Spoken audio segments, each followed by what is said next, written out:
the 11th hour of the 11th day of the 11th month, guns fell silent on the Western Front, to bring an end to the First World War. Our nation, Commonwealth, has recalled that moment through our Armistice and Remembrance events down the decades.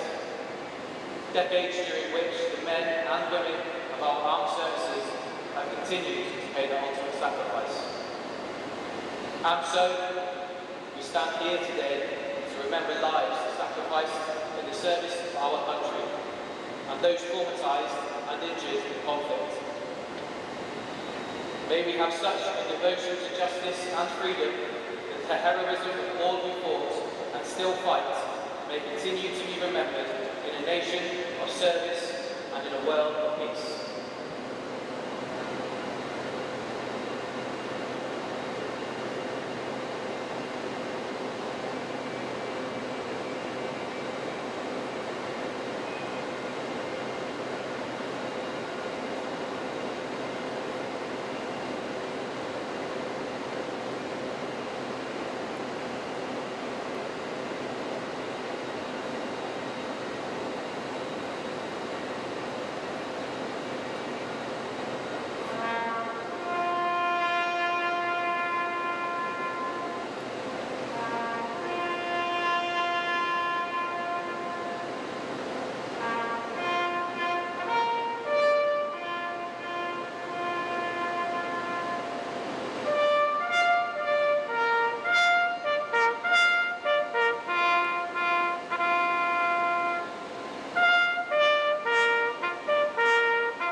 your seats.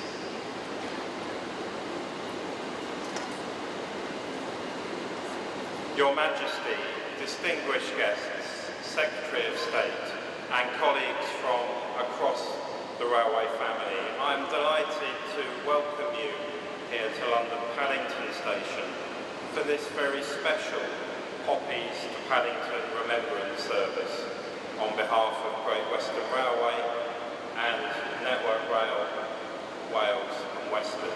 This is our 6th year of Poppies to Paddington. It was an idea born in the depth of the COVID lockdown. We had a message from a charity to asking for help from within the Great Western community. Help for a veteran who just wanted to mark remembrance in that very difficult time. Well, I have to tell you that email inspired us, and we're grateful that representatives of the Veterans Charity are here today, including Ian Henderson, who's sat here in the front row, and it was Ian who wrote that original email. And this year, in 2024, as many of you know, marks 80 years since the end of World War II here in 2025. And here at Paddington, in this 200th year of the railway, it does feel particularly fitting for us to reflect on the part our industry, the railway, has played in connecting the communities we serve and shaping our country in times of peace as well as in times of conflict. And without doubt, the skills and the expertise of the railway were called upon to play their part during World War II. You may know that the very famous Swindon Railway Works was changed from a building that was making carriages and locomotives to one that was constructing airframes for the RAF and landing craft for the D-Day operation. Our ability to move personnel and equipment in those times extremely important, and our ability to move people absolutely vital, whether children from the cities or Sir Nicholas Winton's kinder transport, it saved lives. The railway is, and the railway has always been, about its people, ordinary railway people doing quite extraordinary things. People like Elizabeth Owen, a steward on the GWR ferry, the SS St Patrick, who showed extraordinary courage in saving passengers' lives when her ship was attacked between Rosslare and Fishguard, an act for which she was awarded the George Medal. Or Great Western Railway driver Gordon Pritchard, who swapped driving steam locomotives in the freight yards of Swansea for moving troops and equipment across the scorching plains of Perthshire. Today, our railway continues to support the armed forces, providing new careers for those leaving the forces, supporting our colleagues in their duties as reservists. And I am absolutely honoured that we're joined here today by colleagues from across the rail industry who have served or continue to serve in His Majesty's Armed Forces. And in recent days, we've been reminded again about the quiet courage that runs through this industry, the action of all those involved in the appalling incident at Huntingdon, not least the LNER train crew, the officers of Cambridgeshire and the British Transport Police, showed calm, compassion and bravery in quite unimaginable circumstances. Their actions embody the same values of service and care that have always defined our industry.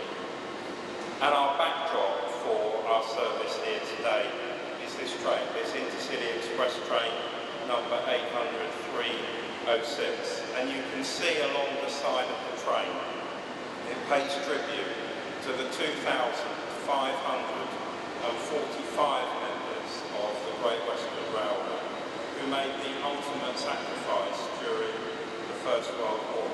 The oldest of those was 51, the youngest had just turned 15.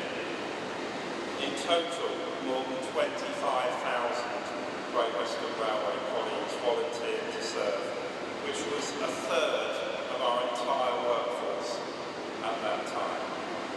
And they joined up, and as they did so, a new workforce emerged from the communities across our network, working to keep Britain moving.